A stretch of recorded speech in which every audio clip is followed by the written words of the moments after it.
Welcome everybody to the DC New 52 review. I want to thank you for tuning into this episode. I am your host, Paulie DC, and let's get into another one of these things. Today, I will discuss Grifter Vol.1. It was titled Most Wanted, and it was written by Nathan Edmonson with art by CAFU, Scott Clark, Jason Gorder, and Dave Beaty, with issues 1 to 8 being released between November 2011 to June of 2012. The Grifter Coal Cache debuted in Wildcats #1, August 1992 by Jim Lee and Brandon Choi, being a main man of that team for years with top-level military training, weapon skill, and hand-to-hand combat expertise. But in 1999, when the entire Wildstorm universe created by Lee and Choi was sold to DC, this gave Grifter a little less solo attention since he already had a standalone series in 1995, plus starred in a title called Point Blank from 96 to 97. The New 52 turned all of that around though, ready to give the guy with one of the coolest masks out there a fresh story. Issue #1 begins by showing us that this first story will be among the mystery genre, which makes sense with Cole's spy espionage background. And here he's on an airplane looking confused and worried about strange voices he can hear which no one else can, and then suddenly because of this he is attacked by a possessed woman catching on to him, starting a fight resulting in her eyeball becoming yakitori. However, now Mr. Cash is looked at as a terrorist, which he goes along with, trying to gain control, but just gets tackled out of an entry door by another possessed person, sending them both down toward open water. Things then cut back to earlier in the evening with Cole living up to the Grifter title as he cons a Mr. Valdez for unsaid reasons to us, right before contacting a female accomplice saying a meeting in San Juan is to happen, except he then gets pulled into a shady alley. Not off to a great start so far. He then later wakes up strapped to a table in a desolate warehouse beside a blue alien in a test tube, which we'll find out is called a Daemonite. Cole then goes on to free himself pretty easily, and on the way out has to kill some guy who appears to be one of his captors, and then when outside he seems to think he was only unconscious for 17 minutes. You may also notice that our main character is in New Orleans here, like his former Wildcats teammate, Voodoo, but they won't see each other until later on.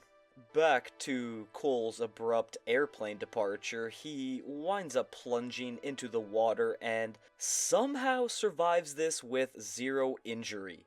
He just fell out of a fully moving plane high above the ground with nothing to assist. How the hell could he do that? I don't know, and I don't care. Now that he has, though, another call is made to his female contact, Gretchen Reese, who tells Cole that she had to bail on their plans due to him being gone 17 days, much to his surprise, along with him now finding out that he's heavily wanted. All of this new attention has officially brought in government attention as well, with a colonel tasking Spec Ops soldier Max Cash, the younger brother of Cole, to bring in his big bro, who is next seen in a graveyard donning his signature mask, still listening to the unknown voices, now wanting to kill him. Issue #2 kicks off with the still dazed and confused Cole waiting in a diner for his female contact plus girlfriend Gretchen, and when arrived he mentions his current situation and his Black Ops military past to her, while she brings up his heavily wanted status now. This conversation is cut short though as a cop steps into the place, except Cole has gained the ability to spot people who are possessed like in the last issue, and this guy is not himself, so no time is wasted before a fight is started with Gretchen nearly getting clipped. However, Cash is able to disarm the cop, and after getting tossed through the kitchen, he throws his enemy into the frying pan and the fire, which does put him down, but the entire diner goes up in flame, along with this whole ordeal scaring the crap out of Gretchen, who takes off, leaving Cole behind. Well, that's nice. He then has to trick and assault a real cop before stealing his cruiser outside while putting on his Grifter mask. Might be a bit too late for that. Over at the Pentagon, the same colonel who tasked Max Cash to apprehend his brother is now with a Sergeant Brooke, scanning video footage of the plane debacle that Cole was a part of, with them seeing the possessed people being under the control of what look to be the Daemonite aliens.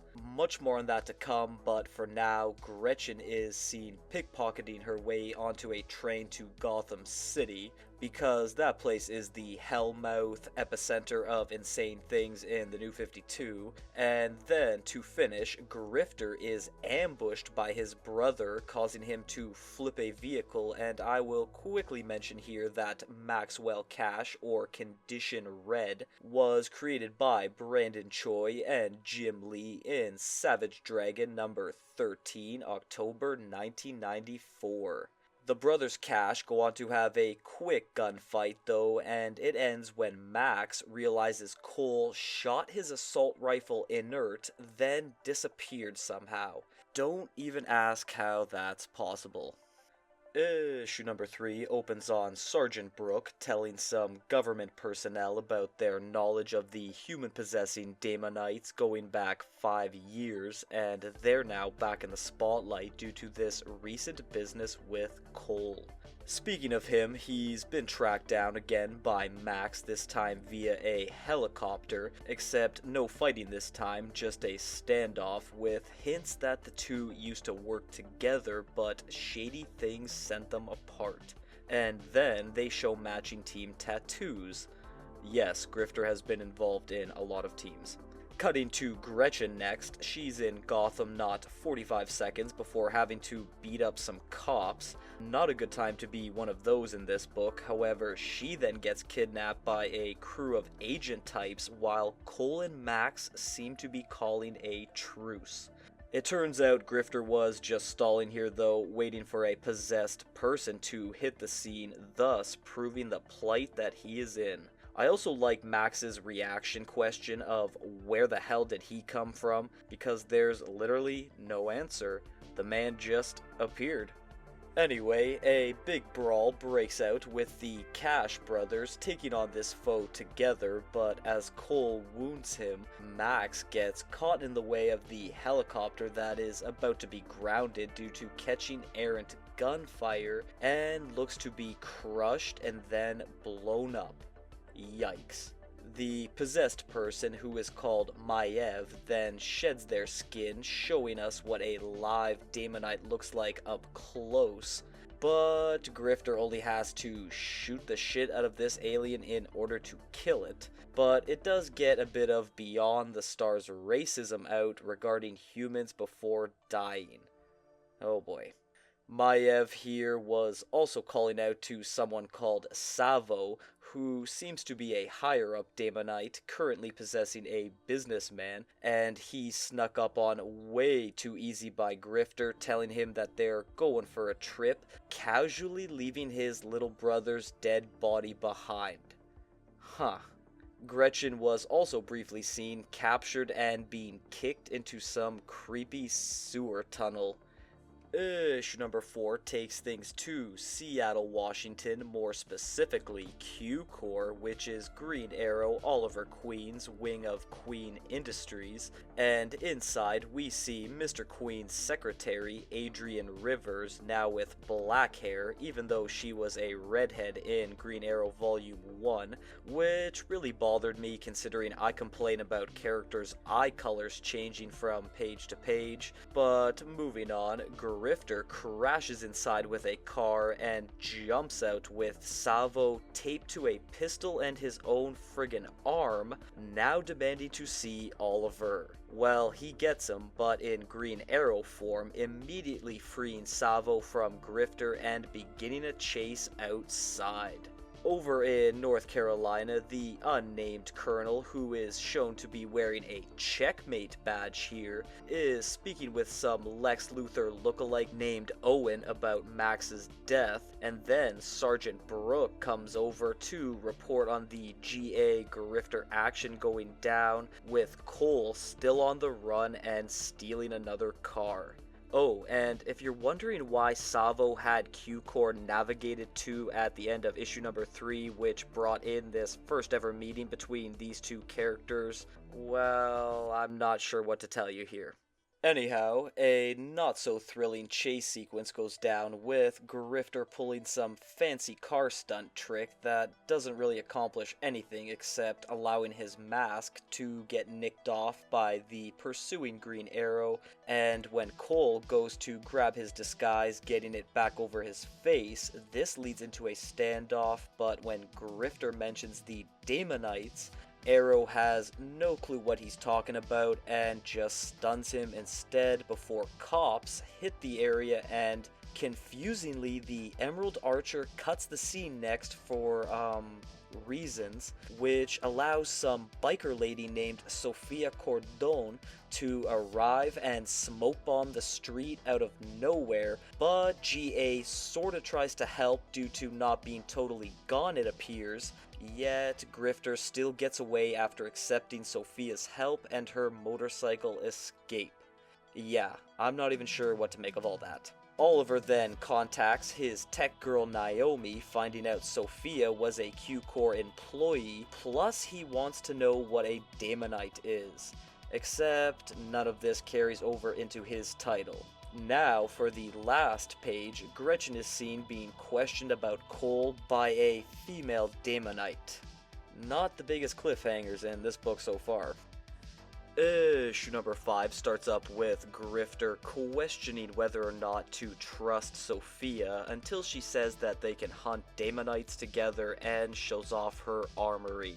Not quite trustworthy stuff, but hey, she's hot and has guns. That's good enough, right? Alright then, that woman who got spat on by Gretchen at the end of the last 2 editions is seen briefly speaking to Savo and some mystery man about Grifter, mentioning the Black Curate, which will be seen soon, and Miss Reese is also still her prisoner. Jumping back to Cole, aside from him being told by Sophia that she deduced that the Daemonites were at Q-Corps for technology integration reasons, so there's that, the rest of this issue pertains to our main guy going on the hunt, only to find out his foes can pause a moment, slightly freeze time, I'm not real sure. But it allows a big fight to go down undisturbed after one Daemonite reveals itself just to be killed with hardly an inconvenience. Grifter then gets on going with his dual-wielded guns, taking down a dozen or so more of the Daemonites, showing that bullets can simply do these aliens in, but while Cole is in mid-flip move, he's tackled and surrounded by more enemies, including the returned Savo, who seems to want to have a one-to-one chat, but he just says some random things, so Grifter tosses a knife at his face. Good talk. That bad lady we've been seeing suddenly appears next, being called Carver, and it seems that she and Savo had differing opinions on how to catch Cole, which causes a quarrel, except Carver brought a big Daemonite spaceship with her to collect him, which Savo did not. But before any abductions do go down, Sophia covers Grifter with sniper fire, causing some Daemonites to do a quick color swap from blue to red, using organic weapons that surely would have helped against Grifter 2 minutes ago. However, they attack Sophia, enabling Cole to be successfully captured this time, taking him aboard the Daemonite vessel that Gretchen is in as well, thus leaving Miss Cordon behind, looking like some weapon-toting lunatic because of the people nearby returning to normal. Issue number 6 picks up right from the previous, first with Sophia tracking Cole thanks to a tracer planted on him, very Batman of her, and she goes on to fly nonsensically quick to the Himalayas to find Carver's invisible ship. Inside that said ship is Grifter and Gretchen, plus a little image from Voodoo Vol.1 is seen in the background, along with Carver looking quite out of sorts here, and as she goes to summon this black curate thing, taking focus away from Grifter, he somehow escapes his Gordian knot-like bindings, going on to slip Gretchen a knife right as he hears some very loud psychic call for help. Not important for now though, because Carver restrains Cole as the black curate approaches, and why would he or Gretch think a pocket knife could help free her from an alien holding cell? Why or how could that work? Well, unexplainably it does, as she frees herself, causing distraction at the same time Sophia is seen dropping damn grenades into this extraterrestrial craft that she knows nothing about. Not the smartest plan to me, but before they blow, the freed up Grifter has helped himself to a Daemonite weapon, blasting a bunch of them with it. Also, why would you reveal that you can hear the Daemonites? That was a huge advantage now exposed. Moving along, the Black Curate has nearly come forth, but because of Carver's recent failings in this mission, her master ends up killing her first, right as Sophia drops in throwing more grenades. This woman likes to blow shit up apparently. Cole and the duo of girls then take off running. Unfortunately, some Daemonites grab Gretchen, pulling her into the portal the Black Curate was coming through, but couldn't fully complete, and the other two can't do nothing to save her since they have to abandon ship. A bit more nonsense follows as the two plummet into the snowy mountains with barely any gear. Cole even does it without a shirt on, and they're both completely fine after landing, but heavy psychic calls for help are still heard by Mr. Cash while we see something crashing to Earth not far from him. Issue number 7 continues in the Himalayas with Grifter traveling alone now, and somehow he found proper clothing, ice climbing gear, and a snowmobile since being shirtless with Sophia last. But anyway, he's searching for the source of these new psychic words heard by him, and if you've seen my Voodoo Vol.1 review, you might already know that it may very well be the Fallen One from Stormwatch spoken of in issue number 6, with confirmation coming when Storm W member Midnighter emerges from the snow knowing exactly who Grifter is and even mentions the Daemonites. Quick word on Midnighter, you do not F with this guy. Obviously, Grifter does just that though, trying to fight Midnighter with pickaxes, flares, and rope, all to no avail. I'm surprised he even lasted this long. He's a good fighter, no doubt, but Middy is in a different league, and when he starts to show that he does not play around, Grifter's only move, which wasn't even planned, is to touch the strange glowing pink pod that had fallen earlier, which he recently found, and it gives him a nice power jolt, plus an intel download including who Stormwatch are, much to Midnighter's anger. Seriously, this man is pissed, going on to rush Cole very intensely and chase him across the icy landscape until catching, then throwing his ass off of a cliff. Wow, okay. Midnighter isn't finished either, as he follows that up with causing a huge avalanche meant to bury Grifter's body. Wow, okay. Another SW member, the engineer, is contacted next to take Midnighter away with teleport tech called Doors after he destroys the area further, but for a reason I'm not gonna try to figure out, the crafty Cole survived this battle and now has new plans against the Daemonites. He better, because the Fallen One is revealed to be none other than the insidious Hellspawn created by Brandon Choi and Jim Lee in Wildcats #1, August 1992, and he's already aware that a Kryptonian is on Earth. Actually, there's 2.5 Kryptonians on this world. Almost forgot, there was also a page with the still alive Max Cash on it, recovering in hospital even though he looked quite dead in his last appearance, but alas, the checkmate colonel wants him to go after Cole again, which he agrees to. Issue number 8 concludes this book with the return of Sophia Cordon, the cool new addition to Grifter's world, who I'm very interested to learn more about, and she's dead. Killed by a Daemonite suicide bomber taking down an airplane she and Cole were in over Paris. Alright. How the hell did Cole even survive this? Don't know, don't care. Max Cash then emerges from the plane with many Daemonites by his side, saying the only reason he's alive is because one of those aliens possessed him, leading into a final fight right in front of the Eiffel Tower and Cole being shot right off the jump. Unexplained explosions, a lot of dead Daemonites, and a traversing of France's famous tower all commence next, with not a single law enforcement agent being seen, which gives Max free rein to pursue his brother up the tower, until the two ultimately end up face to face in an elevator, separating them from all the other Daemonites. The Cash brothers don't really have much of a chat here though. Instead, a small part of the real Max that remains breaks through to tell the hesitant Cole to finish the job by killing him for good, which isn't seen directly, but when their elevator ride is over, only one Cash walks out. Cole has apparently lost all sense and meaning now over having to take out his younger brother, sending him on a wild slide down the Eiffel Tower, shooting everything in sight, beginning a climax fight we don't see. Nice.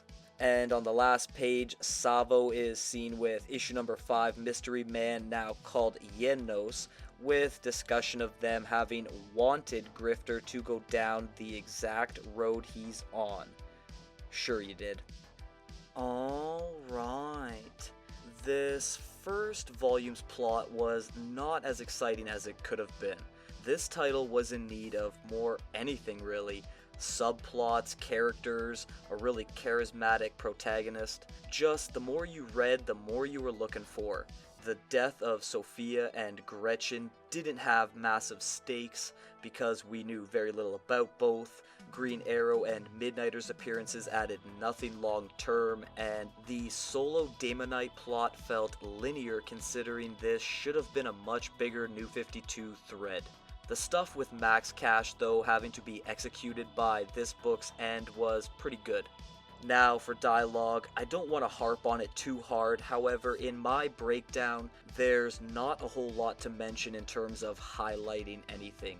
It gets the job done, gets you from page to page, but that's all there is to it. Cole's internal talk is rather meh, while no one else came off more interesting than anyone else. Finishing out with art, there were a lot of contributors to it, resulting in lots of varying styles, and because of that, the visuals were the best part of things by far. Snowy scraps and landscapes, unique Daemonite spaceship designs, solid fight scenes from city streets and diners to nighttime highways and the Eiffel Tower. It was a hodgepodge for sure, but a good one. And if I had to choose a favorite issue, it would be number 8. Cole's design there was looking great. That's gonna be all for today's review, and if you've watched until the end here, I want to personally thank you for that, and to please like, share, and subscribe. Please follow me on all my social media platforms, and to please join me next time for Justice League International Volume 2.